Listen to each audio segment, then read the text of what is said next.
seen émission Kër Docteur ci télévision Futur Média comme ni ñu koy defee saa su ne équipe bi di dem ci bërëbu fajukaay yi di fa xool nan la ñu organiser ngir ñëw indil leen ko askan wi saa boo leen fa bëggee dem seen soxla mat looloo waral émission bi ndax organisation hôpital yi bërëbu fajukaay yi centre de santé poste de santé ba ci hôpital fu nekk ñu xam yow fan nga mënee bu ko defee bu ñu ko tegalee téléspectateurs yi ëllëg bu ñu bëggee jublu dañuy jub rek dem directement boo leen xoolee nag xàll bi ñu ngi ci avenue Cheikh Anta Diop boulevard Gueule Tapée ñu ngi ci hôpital Abass Ndao bu Ndakaaru hôpital bi xam ngeen ko ku xam Ndakaaru ku taxaw fii di nga ko xam ndax Fass a ngi nii Gueule Tapée Médina di hôpital nag bu yàgg ci taarixu Ndakaaru bu ñu koy natt ci ay at toll na ci juróom-ñeent fukki at ndax bu ñuy xool 1935 lañ ko sañcoon fii ci Ndakaaru mu dooree repos Mandel sunu maam yi di ànd ak moom ba tey ñu egsi ci hôpital de niveau 3 mu nekk hôpital Abass Ndao ñu koy sargalee kenn ci docteur yi fi nekkoon tey nag hôpital bi am service yu bari waaye li tax nag ñu gën koo xàmmee mooy mbirum diabète ku am diabète fii ci Sénégal sa xel lépp day dem ci hôpital Abass Ndao service diabétologie rawatina centre Marc Sankalé nga xamante ne saa su ne ñu ngi accueillir malade yi di leen transférer ñuy ñëw fii ngir seen faj waaye nag am na yeneen service yi ci bokk kon ñu dugg ci biir ànd ak directeur bi di professeur Demba Diédhiou ñu waxtaan ak moom mu wan ñu personnel am wan ñu ay équipement am wan ñu ay service am ngir ku bëgg a ñëwati Abass Ndao di nga xool lan moo fa am ak lan moo fa manqué ci sa wàllum bëgg-bëgg nga mën faa jublu kon ci kanam ñu dugg ci biir hôpital bi ngir am fa ab visite guidée.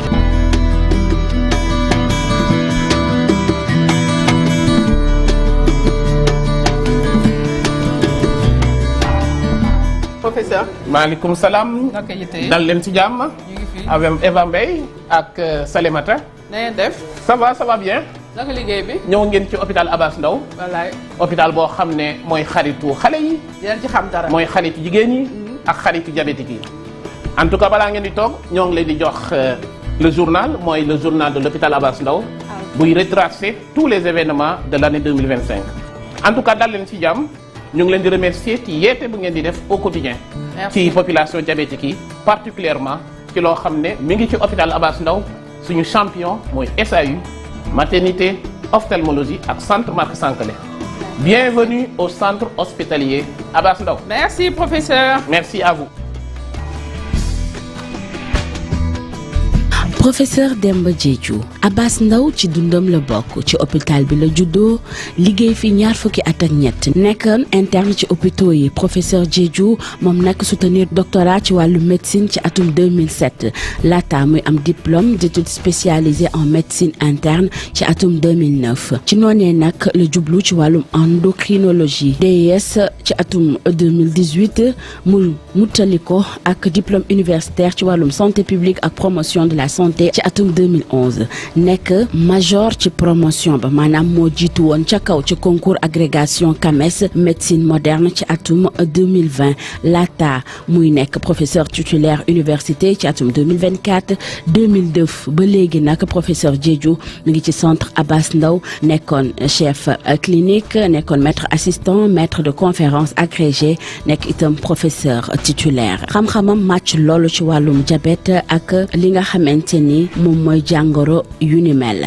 mu def at ci bopp centre hospitalier Abass Ndao li nga xamante ni moom la njëkk a defar moom mooy soppi xar kanamu hôpital bi defaraat yeneen service bu ci mel na service d'urgence defaraat ka ba mu yees ba ku ci ne ku fa ñëw mën fee gis sa bopp beneen bi moom mooy ñi muy liggéeyandool dara bañ dox seen diggante lu ci waay xam wax muy déglu yeneeni xalaat yi nga xamante ni moom lañ koy jox ndax hôpital ba mën a jëm kanam hôpital bi mën a jëm kanam nee na loolu mbirum boppam la fi ñuy dégg yeneen hôpitaux yu mag yëpp loolee la bëgg ñu fay dégg hôpital Abass Ndao mu am nag ay service yoo xamante ni moom lay woowee service champion bokk ci Marc Sankalé di service bi nga xamante ne ni fa la ñuy dalalee ñi nga xamante ni ñoo am jàngoro diabète service d'urgence ophtalmologie ak maternité mu ni lu ni mel sa la nar a sukkandiku ngir yëkkati hôpital ba ca kaw ba fépp fu ñuy dégg ñeneen ñi mën leen dégg ñi ko xam dëgg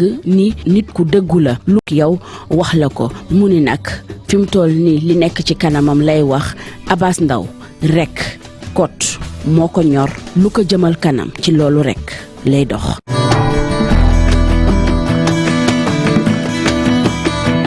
yegsi nañ fii ci bureau directeur bu hôpital Abass Ndao centre hospitalier Abass Ndao ñu jàkkaarloo nag directeur bi di professeur Demba Diédhiou di dalal tey émission Kër Docteur professeur ñu ngi lay nuyu. waaw Awa Mbaye maa ngi lay nuyu di lay sant di lay remercier ci confiance bi ba pare aussi di jaajëfal encore effort bu ngay def au quotidien pour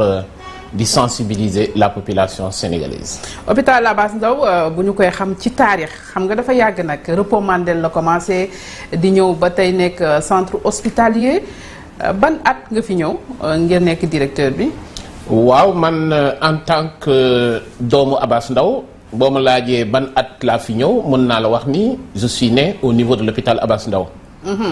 Après certainement cette naissance dem naa jàngi Casamance dellu si duggaat ci hôpital Abass Ndao en 2002 en 2003 donc 2002 ba 2003 jusqu'en 2026 on peut considérer ni def naa fi presque 23 ans avant d'être directeur au niveau de l'hôpital Abass Ndao en 2025 donc 23 ans après laa fi dellu si après être médecin. léegi nga dund at yooyu yëpp ci hôpital bi xëy suba nga ñëwaat nekk directeur bi qu'est-ce que ça vous fait? ce qui me fait mooy ñëw diriger hôpital boo xam ne foofu nga gisee naaj bi cela veut dire c'est un symbole c'est un sacerdoce c'est un privilège mun naa wax ni lépp lu nga def au quotidien mun na nekk ndigal mun na nekk priorité cela veut dire donner davantage la chance ñoo xam ne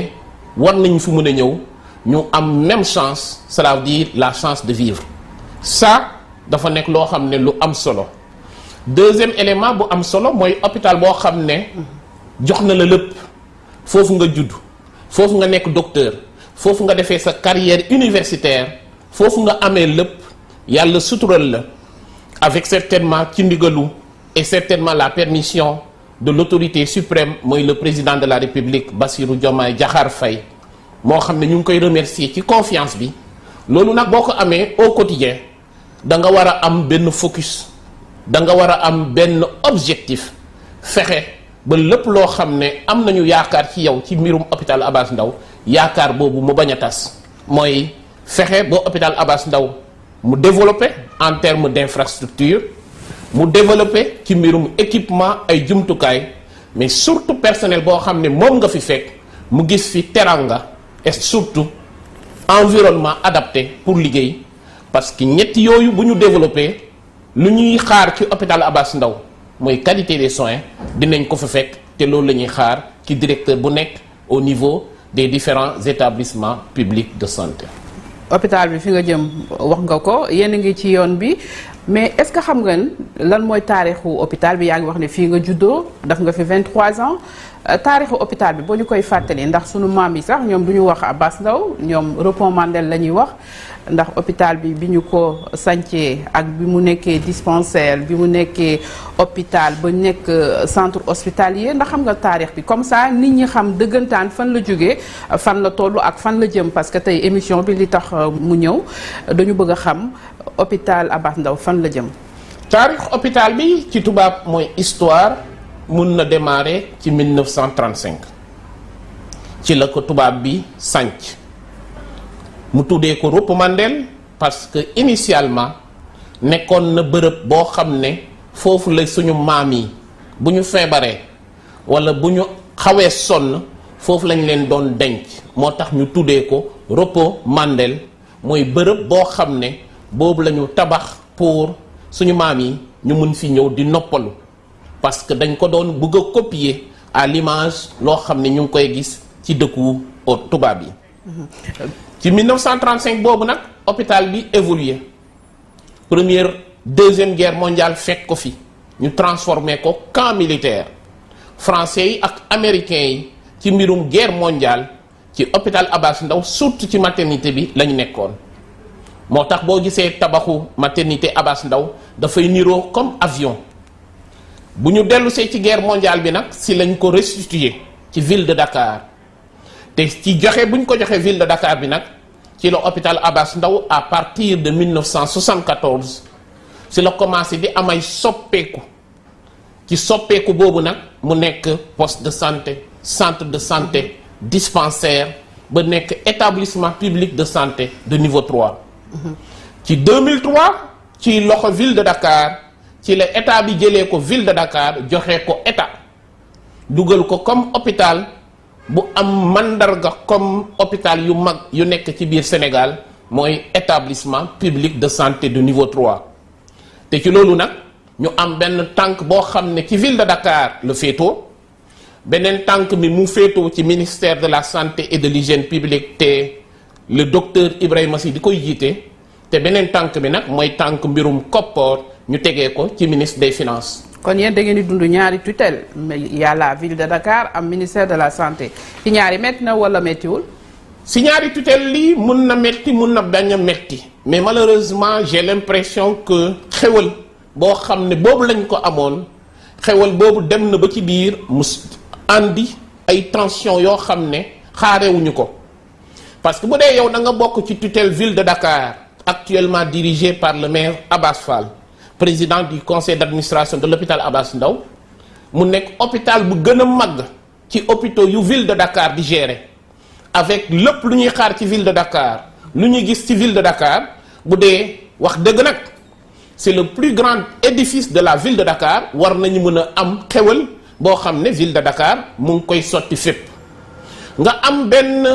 tutelle mu nekk la tutelle technique de la part du ministère de la santé et de l'hygiène publique xam nga ni boo nekkee EPS de niveau 3 il y a benn obligation ndogal boo xam ne état am na ko vis-à-vis de tout établissement public de santé donc ñun hôpital Abass Ndao en réalité comme nu nga ko waxee waroon nañu mën a bénéficier ci xewal yoo xam ne mun na ñëw ci ville de Dakar tutelle administrative ministère de la santé et de l'hygiène publique tutelle technique te loolu mënoon a tax ba hôpital bi dina fi dépasser mais le problème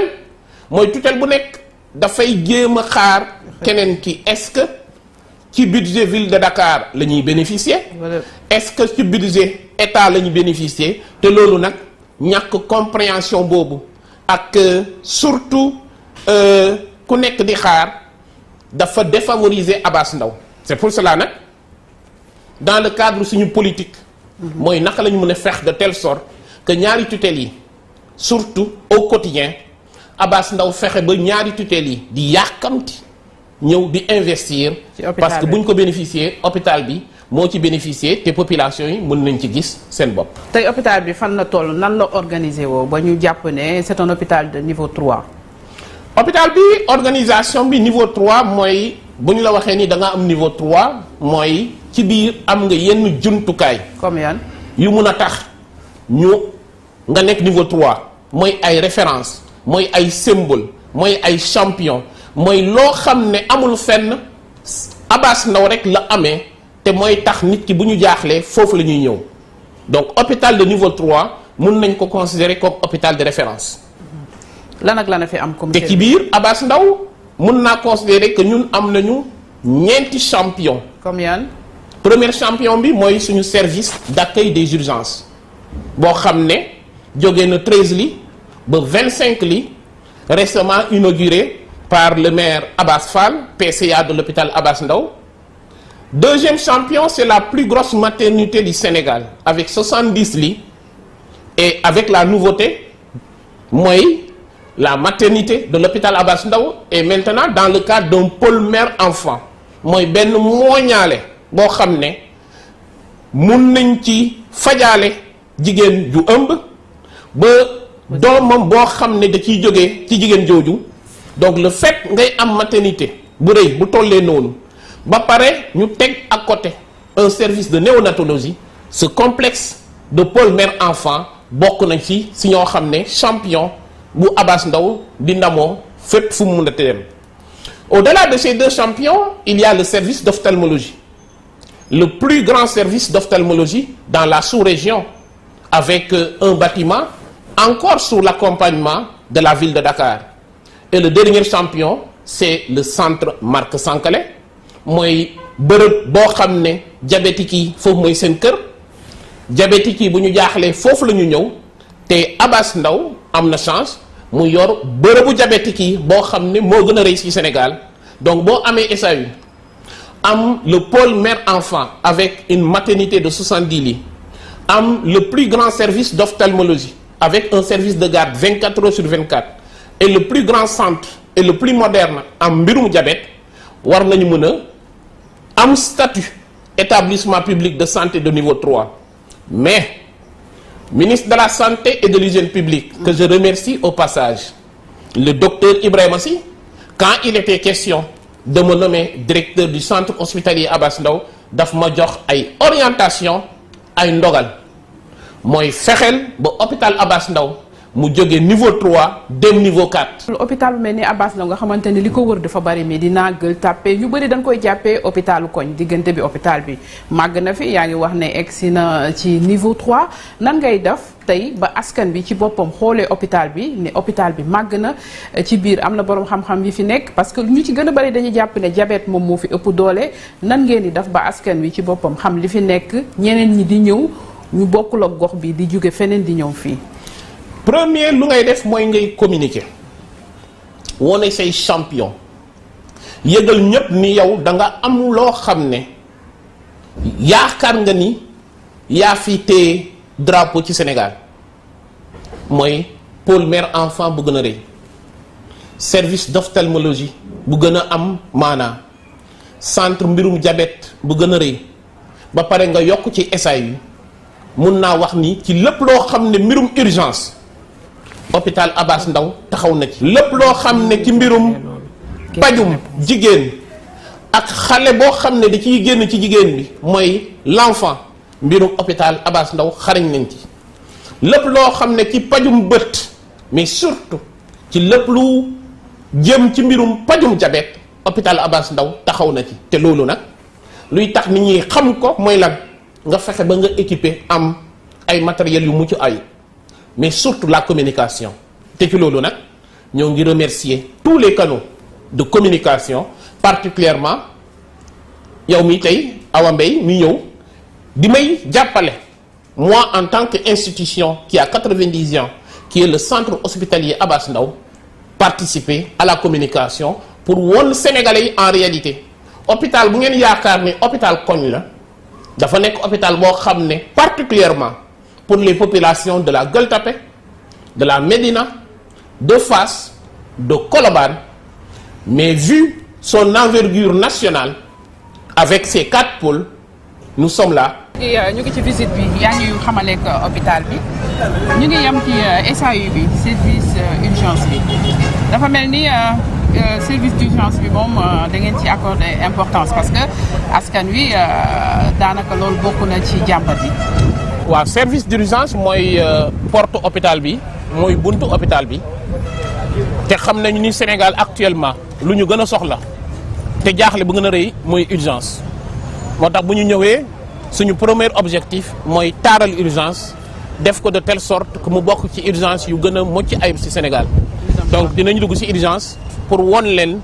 urgence Abass Ndao naka la bindoo à travers certainement la porte d'entrée nañu commencé côté bële.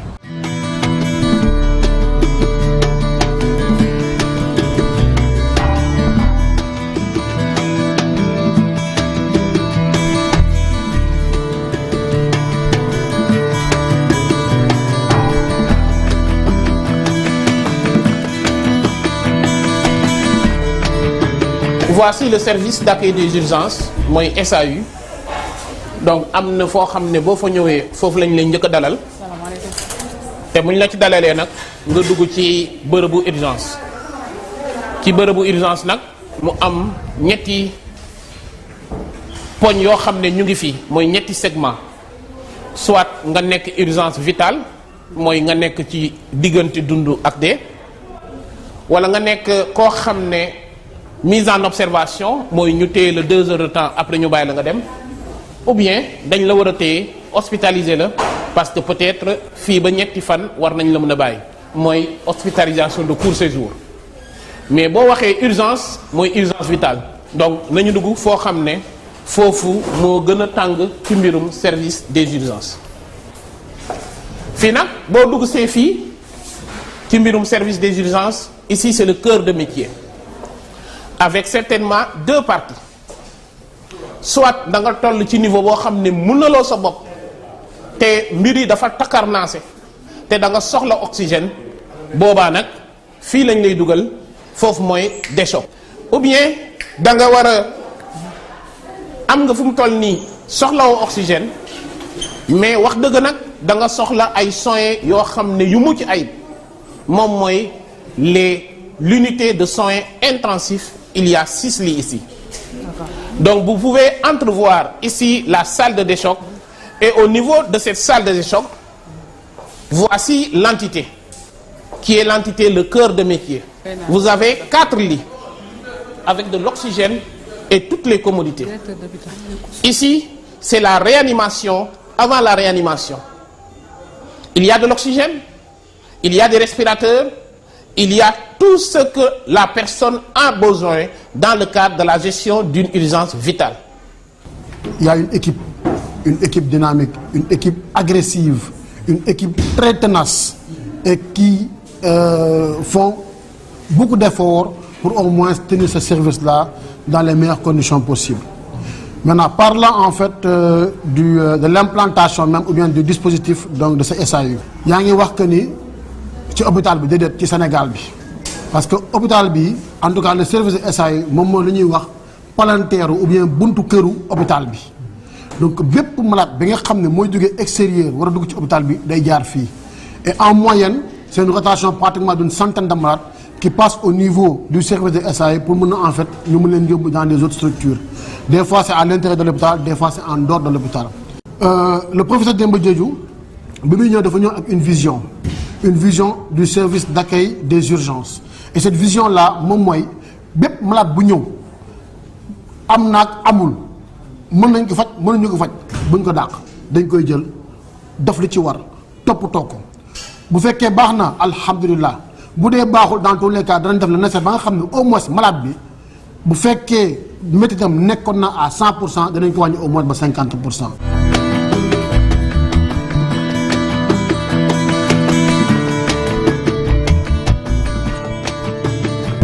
jóge nañu fële SAU urgence léegi fan la ñuy dem. waaw jóge nañu urgence ci mbirum urgence soit da ngay tane ou bien affaire yi xaw a takarnaase boobaa nag yoonu réanimation ngay jëm ou bien bloc opératoire mais hôpital Abass Ndao am na benn bërëb boo xam ne aussi day gérer urgence mooy les urgences obstétricales mbirum maternité donc noo ngi dem ci bâtiment boo xam ne maternité mi ngi foofu. Salle d'accouchement mi foofu mais aussi suñu bloc opératoire ak suñu réanimation allez nañu dem.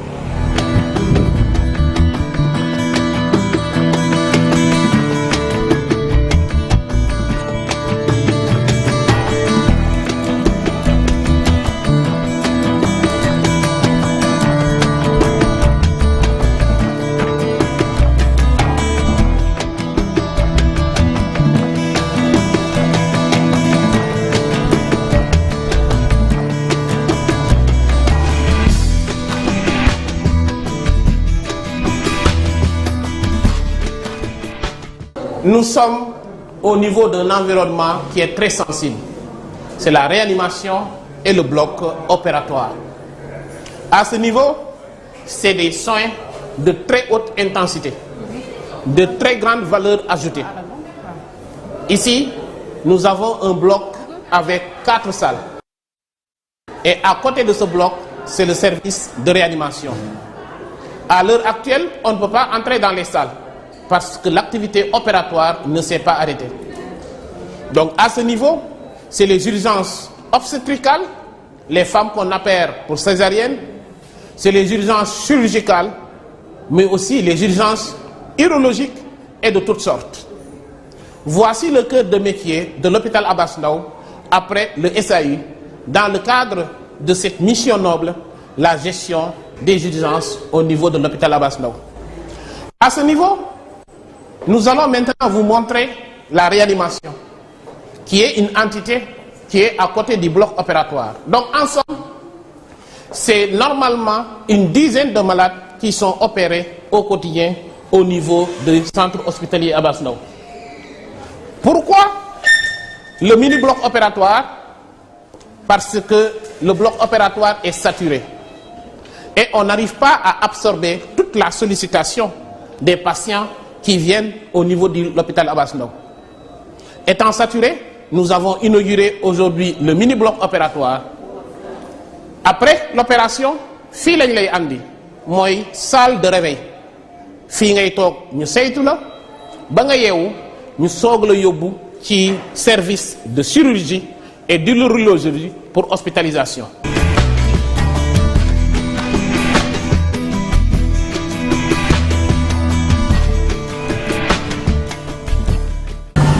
Alors, la maternité Abass Ndao, c'est actuellement en termes de capacité la plus grande maternité au niveau de Dakar.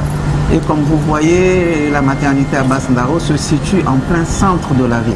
D'accord, nous ne sommes pas en périphérie, nous sommes en plein centre. Et cette maternité a une longue histoire. Et avant, ça s'appelait Centre Repos Mandel, parce qu'avant, ce n'était pas une maternité, mais ça a été reconverti en maternité. Et si on parle d'Abass Ndao, en réalité, c'est parce que c'est cette maternité qui existe. Tous les autres services sont venus se greffer progressivement à cette maternité. Aujourd'hui, nous sommes un grand hôpital, nous faisons beaucoup de choses ici. Et puis avec l'avènement du professeur Demba Diédhiou, qui est devenu directeur, et qui a eu une vision pour nous de réhabilitation de ce service, en tout cas, nous sommes satisfaits. Alors, on tient quand même à remercier notre personnel et à le remercier lui parce qu'il y a eu quand même des contrats d'embauche pour nos sages-femmes. Aujourd'hui, presque toutes les sages-femmes ont été embauchées. C'est vrai qu'il y a eu une petite bagarre avec le représentant du personnel et les autres, les syndicalistes, mais quand même, tout le monde se sent satisfait. Les conditions de travail ont été améliorées, la maternité a été réhabilitée, le bloc opératoire a été nettement amélioré et réhabilité. Donc je pense qu'avec le volume d'activité que nous avons, nous arrivons maintenant à être au centre même du dispositif sanitaire du Sénégal. Quelle est la capacité d'accueil? Alors nous avons a priori 70 lits. Mais bon, nous avons été amputés un peu à cause de la néonate parce que nous avons prêté des locaux à la néonatologie, au service de néonatologie qui est en réhabilitation ou en construction, mais c'est presque terminé. Donc bientôt, nous allons récupérer nos 70 lits. Et ici, la néonate, comme vous pouvez vous rendre compte ou si vous voulez vous renseigner, vous verrez que nous avons un appel d'air. Donc les malades quittent la banlieue, quittent un peu partout parce qu'en dehors de l'hôpital principal, on est la plus grande néonatologie, service de néonat ici à Dakar. Voilà. Donc surtout qu'en ce moment, nous avons beaucoup de néonates, on arrive à intuber des bébés de 700-800 grammes très bas, vraiment prendre en charge beaucoup, la capacité sera grande dans la nouvelle néonate. Donc je crois que cet appel d'air fait que nous avons énormément aussi des patientes difficiles. Parce que toutes les patientes qui viennent avec des bébés de faible poids, qui ont beaucoup de pathologies, sont évacuées vers nous. Avec la mairie de Dakar, le concours de la mairie de Dakar, le ministère de la Famille, le ministère de la Santé, l'hôpital Abass Ndao et les hôpitaux de Marseille, la mairie de Marseille, on a innové un peu, un nouveau concept, c'est-à-dire que on opère les femmes qui ont des complications de mutilation génitale de façon gratuite. On les prend en charge, c'est pas seulement les opérer, on les prend en charge de façon psychologique, sexologique et on les opère de façon gratuite. On est le premier hôpital, je crois, ici en Afrique à avoir créé ce concept. D'accord? Donc, du coup, en février, on a opéré 54 malades, d'accord, avec le concours de nos partenaires. Et là, nous avons environ 256 dossiers en attente sur mon bureau qui sont ficelés, donc qui ont été vus déjà par les psychologues, les sexologues. Et donc, je crois qu'au mois de juin, on pourra refaire encore au moins une cinquantaine de malades. Et je crois que c'est quelque chose de très bien. Et l'ambition réellement, c'est de créer, enfin, c'est même déjà, on a posé les bases de cette création d'un centre de référence sous-régional de réparation de ces femmes. Voilà. Politique boo xam ne aussi dañ ko fi samp parce que ñun Sénégal dañoo tàmmoon surtout ñun personnel médical di dégg nit ki am na problème ci taxi, am na jafe-jafe ci taxi, am na di ut fu muy accoucher mu am problème. avec la responsabilité ak ci ndigalu chef de service moo ma ci jàppale wax na tous ses collaborateurs désormais Abass Ndao bàyyi na di rejeter nit boo ñëwee dinañ la dalal saytu la xool loo xam ne mën nañ ko ak place bu fi nekk mais ñun ku fi ñëw bu fi naree jógee ci dem ci beneen hôpital si ambulance hôpital Abass Ndao la fay demee donc on aimerait savoir le nombre d'accouchements et des césariennes qui se pratiquent au niveau par mois au niveau de cette entité. Ça dépend maintenant des mois. On peut avoir environ la moyenne, c'est 400 accouchements qu'on a avec une moyenne de césarienne au moins de 20% parce que nous, on a beaucoup d'évacués. On reçoit beaucoup de patientes qui viennent pour uniquement les césariennes. Donc, du coup, on a beaucoup de césariennes dans notre dos.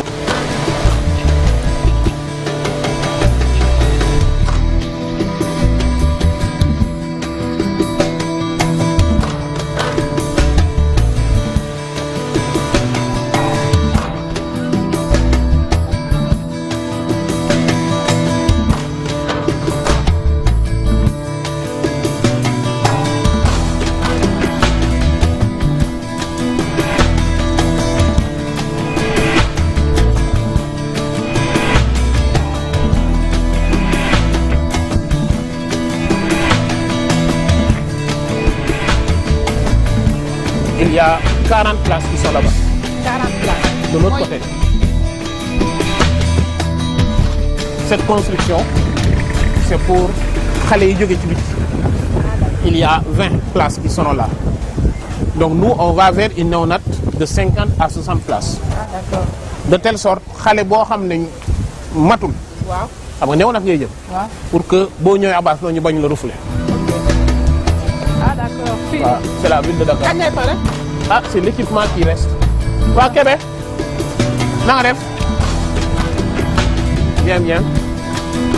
donc c'est la ville de Dakar kay Waaw. avec monsieur Kébé ça va bien nakam Salaamaaleykum. ça va bien Jàmm. infiable ça va bien naka chantier bi mi ngi avancé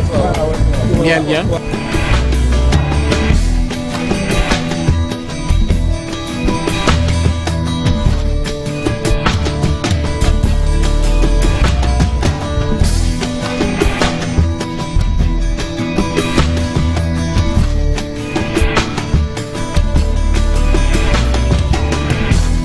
le bâtiment certainement sera livré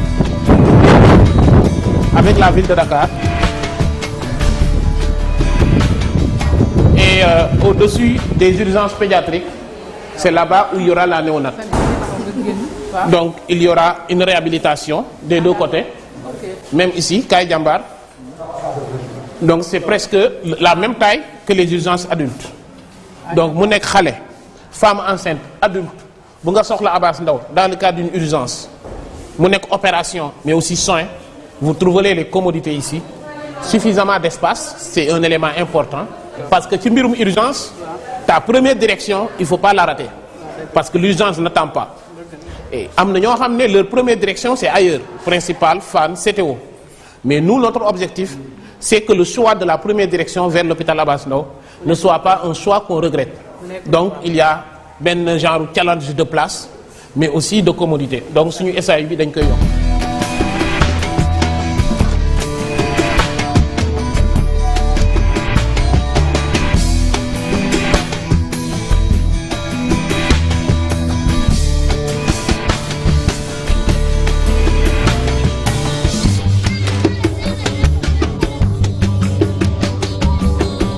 Après le SAU. La maternité, le bloc opératoire et la réanimation, nous venons maintenant visiter le troisième champion de l'hôpital Abass Ndao, qui est le service d'ophtalmologie du centre hospitalier Abass Ndao, avec une activité 24 heures sur 24. Nous allons entrer à l'intérieur et vous montrer l'intensité de l'activité au niveau de ce service. Ophtalmologie mooy centre d'ophtalmologie hôpital Abass Ndao donc bokk na ci service yu gën a rëy ci Sénégal en tout cas service public wala bokk bu gën a rëy ci Sénégal en termes d'offre de soins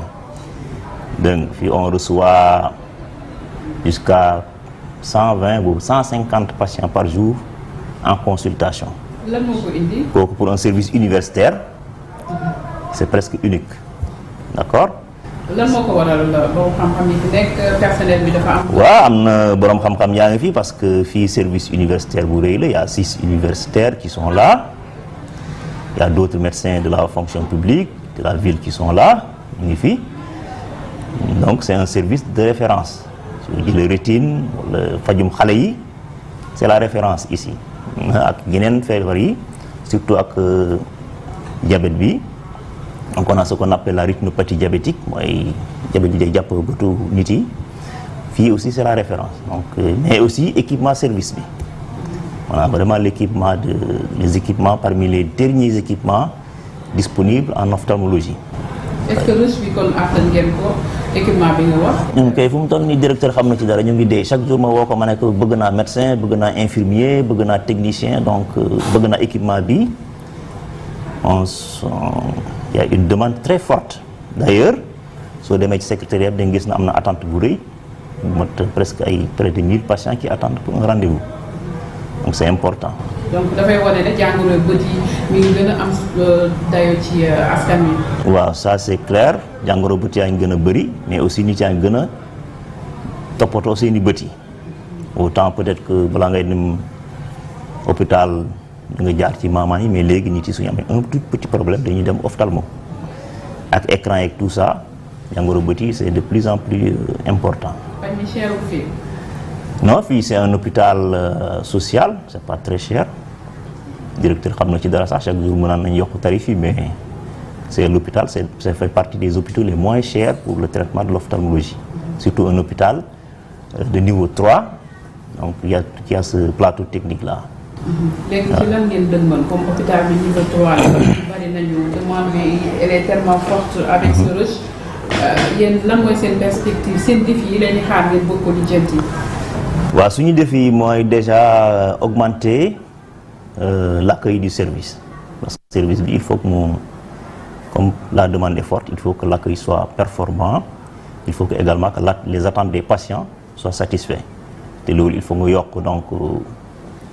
réyaayu service bi, on est dessus, on est en train de faire une extension, mais il faut nga yokk plateau technique bi.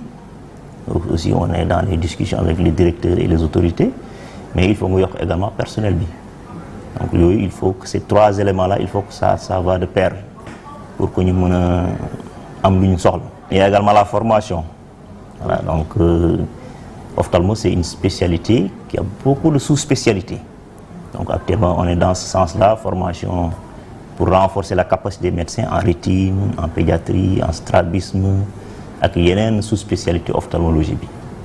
Donc l'objectif mooy fii xam nga service référence UEMOA la, l'objectif mooy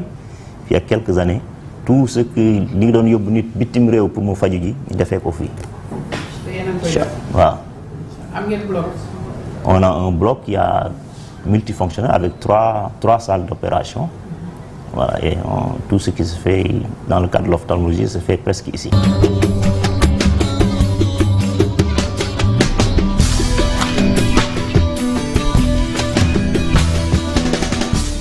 Alors docteur Modou Ndoye yaa ngi fi yow yaa responsable wàllum podologie ci pajum diabète ak yooyu pàcc bi expliqué ñun lan mooy podologie parce que Sénégal tàmmuñu ko di koy dégg ci paj mi ci yeneen réew yi lañ koy gis mais Sénégal sax presque duñ ko dégg. merci ci question bi donc boobu dinaa ci sawar a tontu comme ni nga ko waxee rek chef de division partie podologie bi donc su ñuy wax podologie du centre diabétique. C'est lié avec tout ce qui est en rapport avec le pied diabétique. Voilà. maanaam tànk diabétique yi. d'accord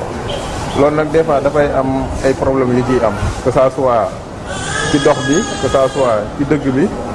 que ça soit ci ni ñu koy sentir donc loolu lépp diabète bi mën na ko entraîner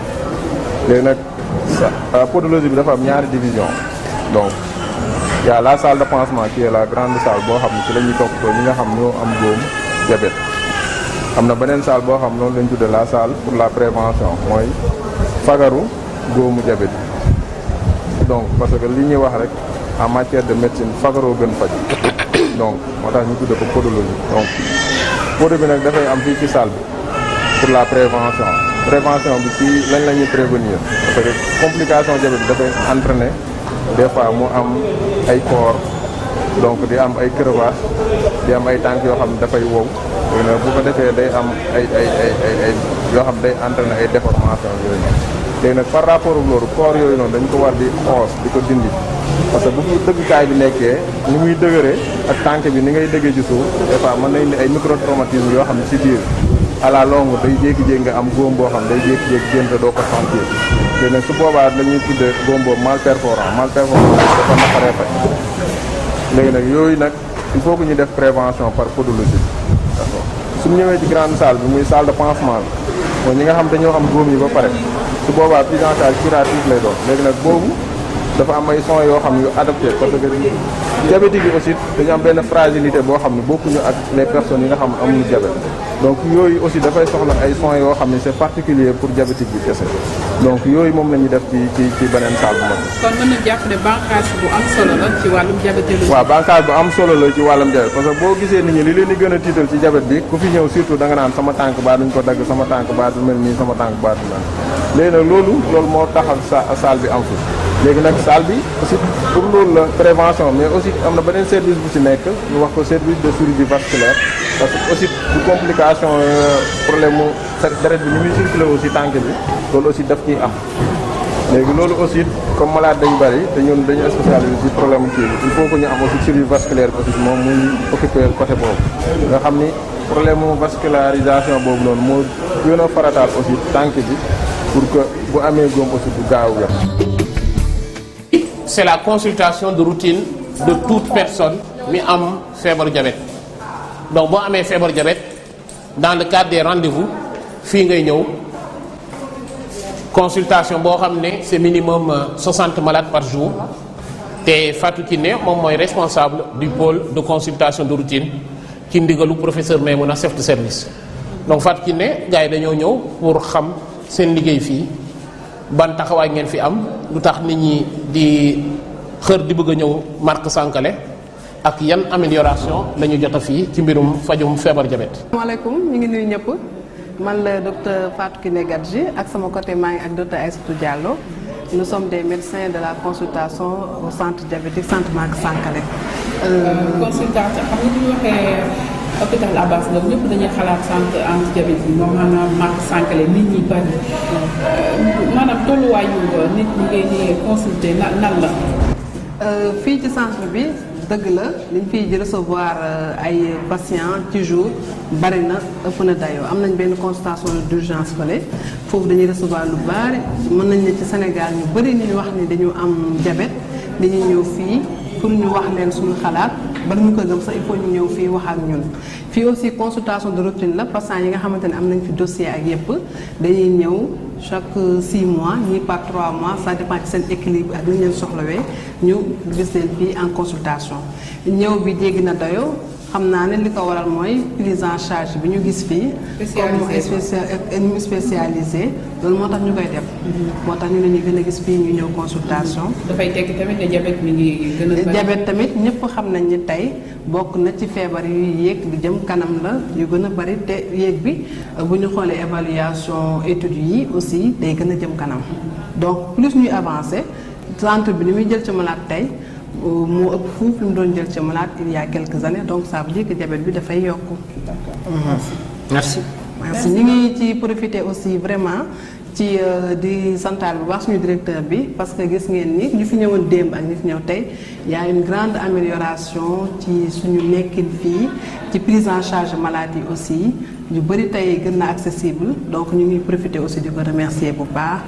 ci suñu liggéey ni mu ko amélioré mais aussi ni mu amélioré aussi prise en charge maladie ni ñu ko organiser léegi et tout. Sankalé mooy centre boo xam ne fii la ñuy fajee ñoo xam ne dañoo am diabète centre Marc Sankalé mooy centre bu gën a mag ci Sénégal mais aussi ci dëkk yoo xam ne moo ñu wër ci mbirum fajum diabète centre bi nag lu ko particularisé mooy dafa am ñetti pàcc benn pàcc bi mooy pàcc boo xam ne prévention diabète mooy lépp loo xam ne nit ki da ko soxla pour mu aar diabète bi mais aussi diabète bi bu ko sonnalee pour mu mën a équilibrer diabètom mooy le secteur de l'éducation thérapeutique. ñu am deuxième pàcc mooy pajum diabète mooy secteur des soins de routine mooy boo amee rendez-vous foofu lañ lay fajee di lay jox rendez-vous. mu am ñetteelu pàcc bi nag mooy secteur de la podologie mooy képp koo xam ne da nga am jafe-jafe ci mbirum tànk mu diabète foofu nga mën a dem. et le quatrième secteur mooy le secteur des urgences. en somme boo ñëwee fii centre Marc Sankalé bés bu nekk lu mu tuuti di nga fi fekk ay 300 personnes. nga am service boo xam ne chaque jour 300 personnes xamal nii nag service bu am doole la ci 300 personnes yooyu am na ñoo xam ne ay 150 mbirum tànk moo leen fi tax a ñëw mu am 70 personnes ñoo xam ne seen rendez-vous moo jot moo tax ñu ñëw mu am 120 personnes ñoo xam ne dañoo ñëw parce que dañu bëgg a xam naka la ñuy lekkee naka la ñuy pikiru ak naka la ñuy jëlee seen garab. donc centre Marc Sankalé c'est un pilier au Sénégal mais particulièrement ci mbirum Abass Ndao parce que Abass Ndao dafa nekk hôpital boo xam ne dañ ko mooñaale ci mbirum benn idée mooy idée diabète moo tax centre diabétique dafa am solo lool te solo boobu nag moo tax bu ñuy dugg ci mbirum réhabilitation mooy defaraat service bi da ngay defar service yoo xam ne sénégalais yi dañ ci am cofeel te dañ ci am soxla bu rëy te ci defar boobu nag Marc Sankalé bokkoon na ci maternité ophtalmologie ak SAU. maa ngi profito di remercier équipe boo xam ne mooy équipe Kër Docteur te équipe Kër Docteur dafa bokk ci mbirum TFM di remercier mon personnel et di remercier particulièrement à Awa Mbaye ak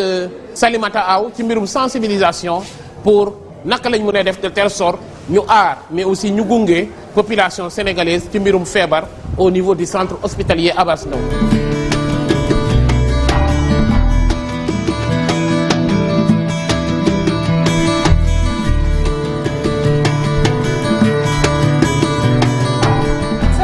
tey on tombe à pic da ngay inaugurer bloc.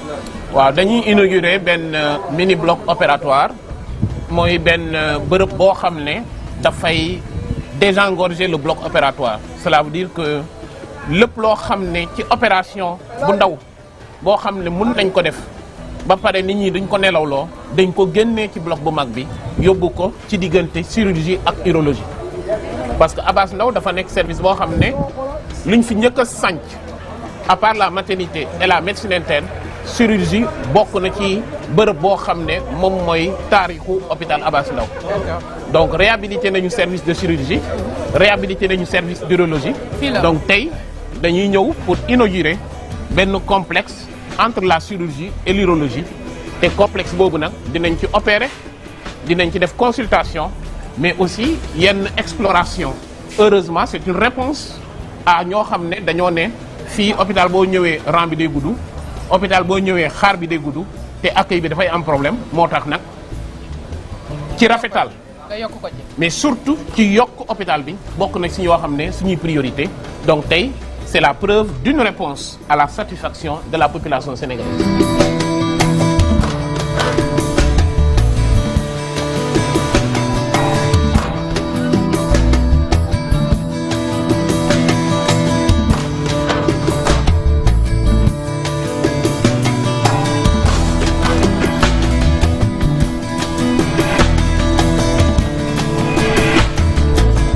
Bonjour à tout le monde. Aujourd'hui, l'hôpital Abass Ndao, en collaboration avec la société Soutra, va procéder à l'inauguration d'un complexe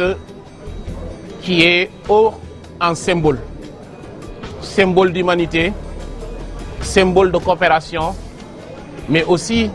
symbole de don de soi. Vous allez le découvrir certainement bientôt. Après certainement qu'on ait coupé le ruban. Bravo. Merci. Tel. Tel bois. Donc le premier ruban sera offert à la personne qui a initié ce partenariat. C'est mon ami et frère, Monsieur Sacre. Ahmed. Merci. Le deuxième à mon ami Imad Merci, professeur. Merci. Le troisième, au catalysateur de ce projet, le chef de service de l'urologie, le docteur Idrissa Ngom. Le troisième, à son confrère qui m'ont conseillé dans le cadre de cette activité et surtout l'installation de ce complexe, le docteur Diagne.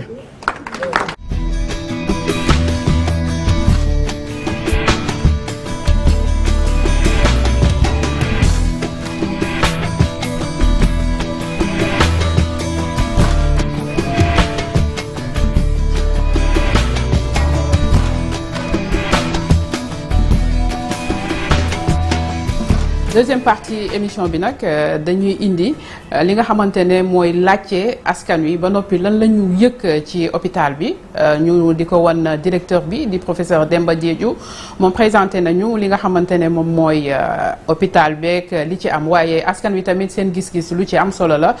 professeur ñu bàyyi laak laaj yi ñu xool ba xam di nga ci tontom déet. donc ñun dañ fi indi malade mais gis naa ni nit ñi fi nekk di fi liggéeyee ay nit ñu am tolérance lañ. te gis naa ci ñoom vigilance mais gis naa ni ñoom ay nit lañ ñoo xam ni vraiment seen accueil baax na mais xam nga tamit santé moom moo nekk loo xam ni moom maanaam luñ gën a yokk muy gën a baax daal parce que dafa nekk mbir moo xam ni maanaam amul fu muy yem. waaw dama fi am malade sama borom kër la moo feebar moom laa fi indi wax dëgg yàlla moom ba mu ñëwee léegi moom macha allah taxaw nañ ko ñu ko war a taxawee kontaan naa trop. lu ma gën a naqare maanaam bu ñëwee heure visite duñ nangu. n'importe qui dugg kenn da nga ñuy bàyyi nga dugg waaw même parents yi bu ñu ñëwee sax bu kenn duggee rek nag duñ nanguwaat waaw. ok merci à part loolu moom macha allah. jërëjëf waaw. non li ma ci gën a naqari mooy boo ñëwee rang bi ñuy faj jabet ndax man sama yaay moom moo ñu xam jabet moom laaj à chaque fois mais boo ñëwee vraiment rang bi dafa metti fi lay jaarloo yëpp dafa metti. des fois da ngay gis ay mag yoo xam ne day ñëw ba fii ñu daanu ndax duñu am kenn ku leen accompagner boo ñëwee te am accompagnant da ngay sonn vraiment da ngay sonn. su ma sañoon daal ñu changé ñu ngi doxalee boo ñëwee courant nga def ndax da ngay ñëw dem jël ticket nga dem fay nga demal fay nga dem fay nga dem fay ñu demal fay vraiment loolu boo nekkee mag du neex daal. hôpital bi lu ci neex mooy que hôpital bu mag la. ay professionnels ñoo fi nekk yu compétent mais aussi am na côté bu négatif mooy que ni des fois boo ñëwee personnel yi ñu seen accueil bi des fois day des parce que da ngay feebar manière bi ñu lay accueillir rek mën na yokk sa feebar parce que des fois dañ ciy tase ñoo ñu arrogant te ko gënoon mën a changer daal gën ci mën a taxaw dina baax torop. Merci à la population sénégalaise te lii la ñuy xaar mooy les retours buy mën a tax ñun mun a adapter parce que ñun population lañ fi nekkal te gis nga ni boo ñëwee dafa am ay objectifs est-ce que objectif accueil ngay defar est-ce que bërëbu fajukaay ngay defar ou bien est-ce que rafetaayu hôpital bi ngay defar ñun bu ñu ñëwee 1 an mooy bërëbu fajukaay la ñu njëkk a defar mais boo defaree bërëbu fajukaay yi ba nit ñi gis ci seen bopp en réalité confiance bi day dellu si Sénégalais yi dañuy gën a ñëw te entre 2024 ak 2025 gis nañu ni l'hôpital Abass Ndao a augmenté de 150 000 nouveaux clients cela veut dire activité yu bees yoo xam ne da ci yokk ci hôpital Abass Ndao boo comparé 2024 2025 mot na 150 000 cela veut dire que rang yi day gën a gudd xaar bi day gën a yàgg ci loolu nag comme terminé nañu réhabilitation des bâtiments léegi nag lu gën a am solo ci loo xam ne ci identité Sénégal la nekk mooy naka la ñuy dalalee nit ci dalal bu normal l'accueil et l'orientation te loolu même ñun ñi xam nañu ni dafa sooxe ñu ngi ci liggéey au quotidien te bokk na ci chantier 2026 bi au-delà de l'accueil mooy xaar bu bëri bi xaar bu yàgg bi hôpital Abass Ndao en réalité nit ñi dañu am cofeel ci hôpital Abass Ndao lan mooy solution mooy yokk bërëbukaay lan mooy solution mooy yokk personnel bi te boo yokkee bërëbukaay bi am na coût boo yokkee personnel bi am na coût mais nag c'est un défi boo xam ne population bu boobu la ñu lancé mooy lan bëgg nañ la am nañu ci sofel yow lan nga leen di defal maa leen gën a bëgg te dinaa def de telle sorte que lu ngeen xaar ci man wax dëgg nag ngeen gis ko et ça fait partie des défis que le Sénégal m'a lancé en tant que man doomu Sénégal ci koo xam ne j'ai la confiance du président de la République faire en sorte que l'accueil, l'orientation et la durée d'attente puissent être certainement un vieux souvenir au niveau de l'hôpital Abass Ndao te ci loolu nag maa ngi sàkku ñaan mais la main dans la main nous hôpital Abass Ndao la direction, le personnel et toute notre composante on fera en sorte que ces problèmes d'accueil et de longueur d'attente pour se faire opérer, pour se faire consulter, pour se faire voir puissent certainement être améliorés en 2026 boobaa nag 2027 yeneen challenge. am na tamit ku wax ne prise en charge bi moom rafetlu na ko. prise en charge dinañ ko rafetlu parce que wax dëgg nag dama ñëw ci année 2025 mu nekk l'année de la réhabilitation mooy lan année coppeeku réhabilitation ci lan ci bâtiment yi réhabilitation ci équipement yi mais surtout réhabilitation ci vision boo xam ne population bi doon xoolee personnel hôpital Abass Ndao moo tax nag bërëbu fajukaay la ñu nekk te bërëbu fajukaay warul bëri bruit warul bëri jaabante mais surtout warul bëri personnel de telle sorte quand on avait terminé la réhabilitation mooy defar bi ci la ñu commencé di filtrer de telle sorte yow miy feebar foo toog nga am quiétude moo tax nag boo amee beneen accompagnant kooku nag foo mu génn certainement parce que nag bërëbu fajukaay la du leneen te nag au quotidien particulièrement dans les services d'urgence ñoo ngi filtrer te nag gis nañ ci wax dëgg nag benn yokkute bu rëy surtout de la part du retour des autorités ñoo xam ne ñoom loolu rek la ñuy xaar encore merci au personnel de l'hôpital Abass Ndao mais aussi aux autorités. Merci professeur ci tontu yi leer na d'abord réponse yi kon jërëjëf ci dalal bi nga ñu dalal ci hôpital Abass Ndao di hôpital cosaan comme ni ñu koy waxee ci ndorteel li présenté nga ñu nag lépp loo xamante ne am na fi seen ay champion yaa ngi koy wax waaye itam tontu nga ci point faible hôpital yi loolu nag nekk chantier ak perspective jëm ci at yi ñu dëgmal ndax nee nga yow sa ambition mooy fexe ba hôpital Abass Ndao ci hôpitaux de niveau 3 yi ku ko ci tudd ko ci ba noppi nga dem ci niveau 4 merci. Merci.